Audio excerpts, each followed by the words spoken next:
नमस्कार भक्तों, आप सभी का फिर से स्वागत है एक नई कहानी के साथ। इस कहानी को हम शुक्रवार के व्रत के लिए फलदायी मानते हैं। तो आइए सुनाते हैं शुक्रवार व्रत की कथा। संतोषी माता। शुक्रवार का व्रत संतोषी माता या धन वैभव लक्ष्मी माता को समर्पित होता है, लेकिन ये व्रत की जो कहानी है वो संतोषी माता को समर्पित है।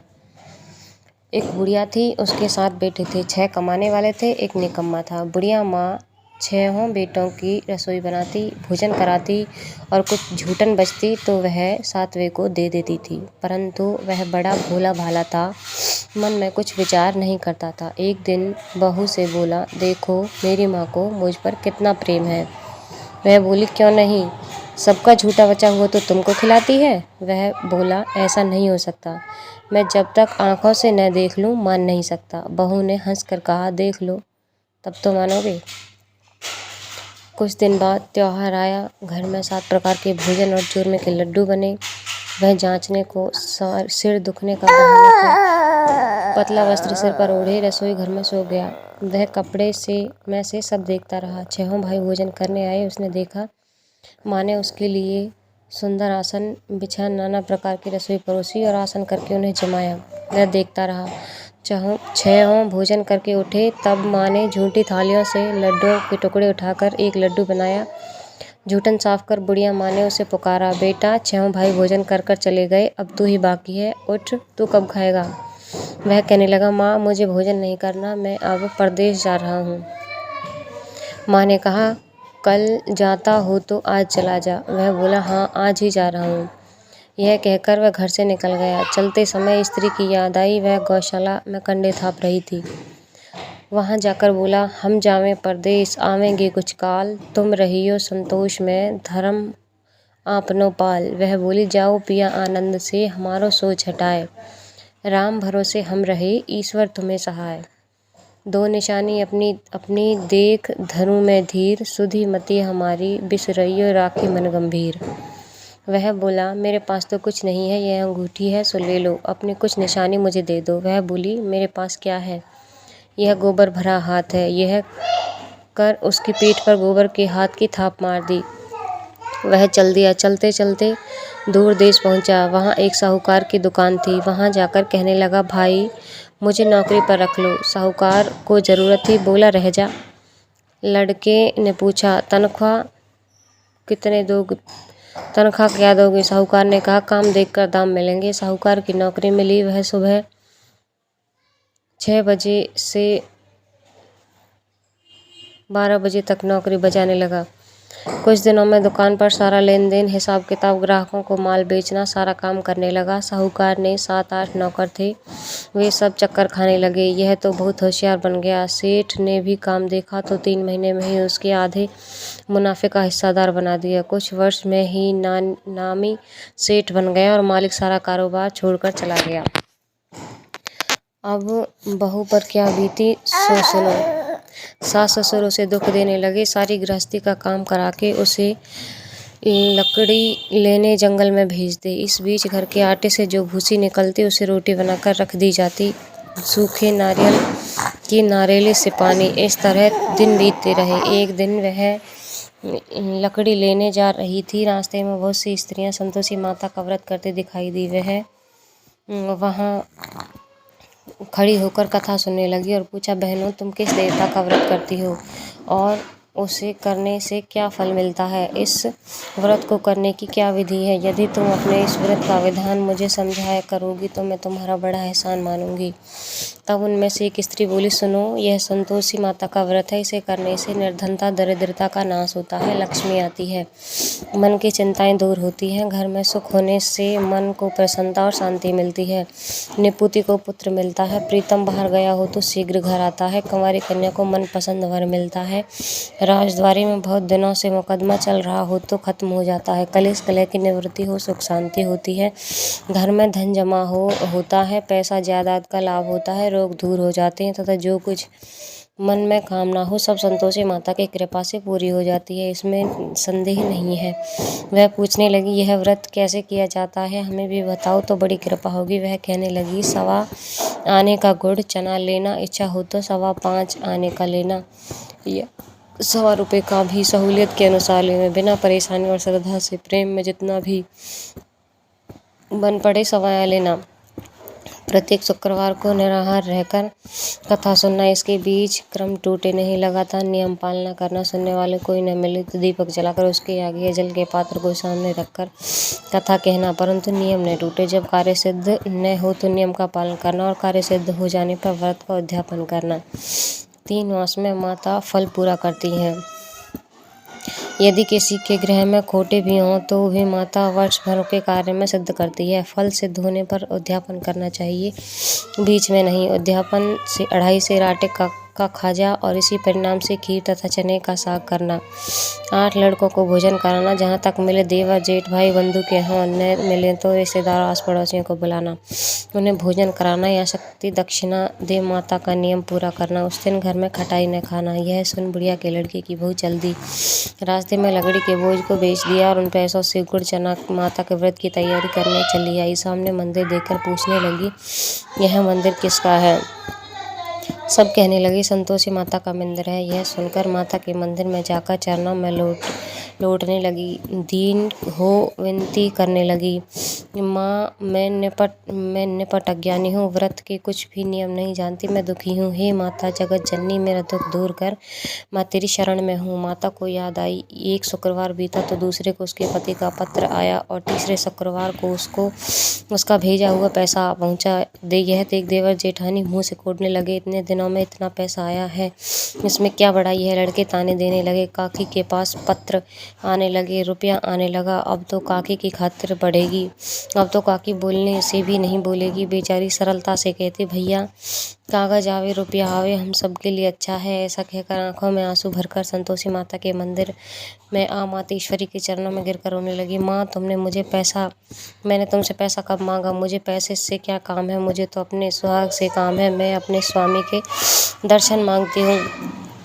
तब माता ने प्रसन्न होकर कहा, जा बेटी, तेरा स्वामी आवेगा। यह सुनकर खुशी से बावली होकर घर में जाकर काम करने लगी। अब संतोषी माँ का विचार करने लगी, इस भोली पुत्री को मैंने कह तो दिया कि तेरा पति आवेगा, कैसे? वह तो इसे स्वप्न में भी याद नहीं करता, उसे याद दिलाने का मुझे ही जाना पड़ेगा। इस तरह माता जी उस बुढ़िया के बेटे के पास जा स्वप्न में प्रकट हो कहने लगी, साहूकार के बेटे सो रहा है या जागता है? वह कहने लगा, माता सोता भी नहीं जागता भी नहीं हूँ, क्यों क्या आज्ञा है? माँ कहने लगी, तेरे घर बार कुछ है कि नहीं? वह बोला, मेरे पास सब कुछ है, माँ बाप है, बहू है, क्या कमी है? माँ बोली, भोले पुत्र, तेरी बहू घोर कष्ट उठा रही है, तेरा माँ बाप उसे त्रास दे रहे हैं, वह तेरे लिए तरस रही है, तू उसकी सुध ले।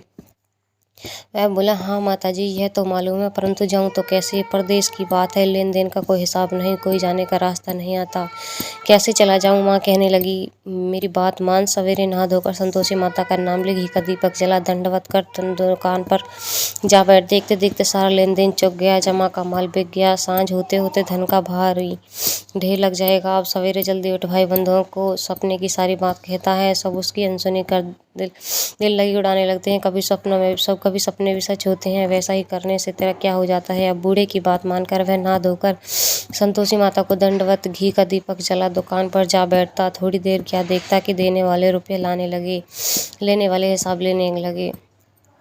कोठे में भरे सामान के खरीदार नकद दाम दे सौदा करने लगे। शाम तक धन का भारी ढेर लग गया। मन में माता का नाम ले, चमत्कार देख प्रसन्न हो घर ले जाने के वास्ते गहने, कपड़ा, सामान खरीदने लगा। यह काम से निपट तुरंत घर को रवाना हुआ।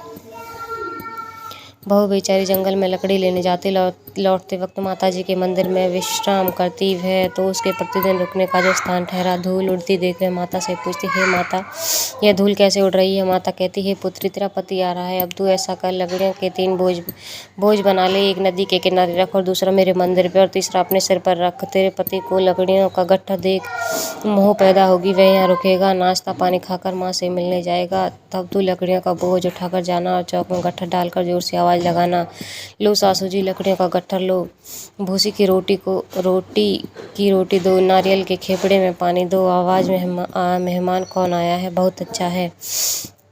मन से लकड़ियों के 3 गट्ठर ले आई। ने एक नदी के किनारे पर एक माताजी के मंदिर पर रख दिया। इतने में मुसाफिर आ पहुंचा। सूखी लकड़ी देख उसकी इच्छा उत्पन्न हुई कि हम यहीं पर विश्राम करें और भोजन बनाकर खा पी कर गाँव जाएं। इसी तरह रुककर भोजन बना, विश्राम करके गाँव आया। सबसे प्रेम से मिला। उसी समय सिर पर लकड़ी का गट्ठर लिए वह उतावली सी आई। लकड़ियों का भारी बोझ आंगन में डालकर जोर से 3 आवाज देती, लो सासू जी लकड़ियों का गट्ठर लो, भूसी की रोटी दो। आज मेहमान कौन आया है? यह सुनकर उसकी सास बाहर आकर अपने दिए हुए कष्टों को भुलाने हेतु कहती, बहू ऐसा क्यों कहती है? तेरा मालिक ही तो आया है। आ बैठ, मीठा भात खा, भोजन कर, कपड़े गहने पहन। उसकी आवाज़ सुनो उसका पति बाहर आ गया। अंगूठी देख व्याकुल हो जाता है। माँ से पूछता है, माँ यह कौन है? माँ कहती, बेटा यह तेरी बहू है।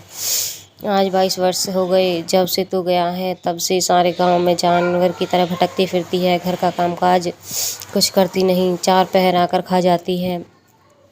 अब तुझे देख भूसी की रोटी और नारियल के खोपड़े में पानी मांगती है। वह लज्जित हो बोला, ठीक है माँ, मैंने इसे भी देखा और तुम्हें भी देखा। अब दूसरे घर की ताली दो, उसमें रहूँगा। अब माँ बोली, ठीक है बेटा, जैसी तेरी मर्जी हो सो कर। वह कहती, ताली का गुच्छा पटक कर रहूँगा। अब माँ बोली, ठीक।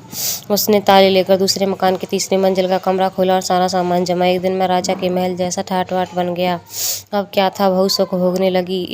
इतने में शुक्रवार आ गए। उसने अपने पति से कहा, मुझे संतोषी माता का व्रत का उद्यापन करना है।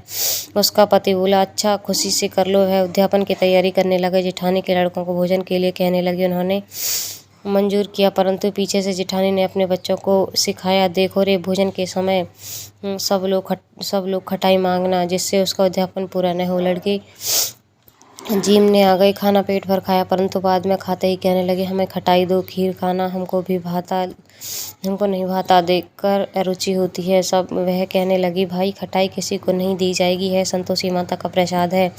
लड़के उठ खड़े हो बोले, पैसा लाओ। भोली बहू कुछ जानती ही नहीं, उन्हें पैसे दे दिए। लड़की उसी समय हट कर इमली की खटाई ले खाने लगी। यह देखकर बहू पर माताजी ने कोप किया। राजा के दूत उसके पति को पकड़ कर ले गए। जेठ जेठानी माने वचन कहने लगे, लूट लूट कर धन इकट्ठा कर लाया। अब यह सब मालूम पड़ जाएगा जब जेल की मार खाएगा। बहू ने यह वचन सहन नहीं हुए, रोती हुई माताजी के मंदिर गई। उसे कहने लगी, माता तुमने क्या किया? हंसाकर अब भक्तों को रुलाने लगी। माता बोली, बेटी तूने अध्यापन करके मेरा व्रत भंग कर दिया, इतनी जल्दी सब बातें भुला दी। वह कहने लगी, माता भूलती तो नहीं, कुछ अपराध किया है मैंने तो भूल से लड़कों को पैसे दे दिए, मुझे क्षमा करो, मैंने फिर तुम्हारा अध्यापन करूँगी। माँ बोली, अब भूल मत करना। वह कहती है, अब भूल नहीं होगी, अब बतलाओ वे कैसे आएंगे? माँ बोली, जा पुत्री, तेरे पति तुझे रास्ते में आता मिलेगा। वह निकली, राह में पति आता मिला तो पूछती, तुम कहाँ गई थी? वह कहने लगा, इतना धन जो कमाया उसका टैक्स राजा ने मांगा था, वह भरने गया था। वह प्रसन्न हो बोली, भला हुआ, अब घर को चलो। घर गई। कुछ दिन बाद फिर शुक्रवार आया। वह बोली, मुझे फिर माता को अध्यापन करना है। पति ने कहा, करो। बहू फिर जेठ के लड़कों को भोजन कराने गई। जेठानी ने 1-2 बातें सुनाई और पति ने कहा, सिखाने लगी, तुम सब पहले खटाई मांगना। लड़के भोजन से पहले कहने लगे, खीर हमें नहीं खानी, हमारा जी बिगड़ता है कुछ खटाई खाने। वह बोली, खटाई किसी को नहीं मिलेगी, आना हो तो आओ। वह ब्राह्मण के लड़के लाकर भोजन कराने लगी। यथाशक्ति दक्षिणा की जगह एक एक फल उन्हें दिया। संतोषी माता प्रसन्न हुई। माता की कृपा होते ही 9वें मास चंद्रमा के समान सुंदर पुत्र प्राप्त हुआ। पुत्र को पाकर प्रतिदिन माता जी के मंदिर में जाने लगी। माँ ने सोचा, रोज आती है, आज क्यों न मैं इसके घर चलूँ, इसका आसरा देखूँ तो सही। यह विचार कर माता भयानक रूप बनाया। गुड़ चने से सना मुख, ऊपर सूंड के समान होठ, उस पर मक्खियाँ भिन भिन कर रही थी। देहली पर पैर रखते ही उसकी सास चिल्लाई, देखो रे, चुड़ैल डाकिन चली आ रही है, लड़के से भगाओ नहीं तो किसी को खा जाएगी। लड़के भगाने चिल्लाकर खिड़की बंद करने लगी। बहू रोशनदान में से देख रही थी, प्रसन्नता से पगली बनी, चिल्लाने लगी, आज तो मेरी माता जी मेरे घर आई हैं, अब बच्चे को दूध पीने से हटाती। इतने में सास को क्रोध फट पड़ा। वह बोली, रांड देखकर क्या उतावली हुई है, बच्चे को पटक दिया। इतने माँ के प्रताप से लड़के नजर आने लगे। वह बोली, माँ मैं जिसका व्रत करती हूँ संतोषी माता है। इतना कहकर झट से सारे किवाड़ खोल दिए। सबने माता जी के चरण पकड़ लिए और विनती कर हमने कहने लगे, हे माता, हम मूर्ख हैं, ज्ञानी हैं, तुम्हारे व्रत की विधि हम नहीं जानते, व्रत भंग कर हमने बड़ा अपराध किया है, जग माता आप हमारा अपराध क्षमा करो। इस प्रकार माता प्रसन्न हुई। बहू को प्रसन्नता हो, जैसा फल दिया वैसा माता सबको दे। जो पढ़े उसका भी मनोरथ पूर्ण हो और जो कथा सुने उसका भी मनोरथ पूर्ण हो। जय हो संतोषी माता की।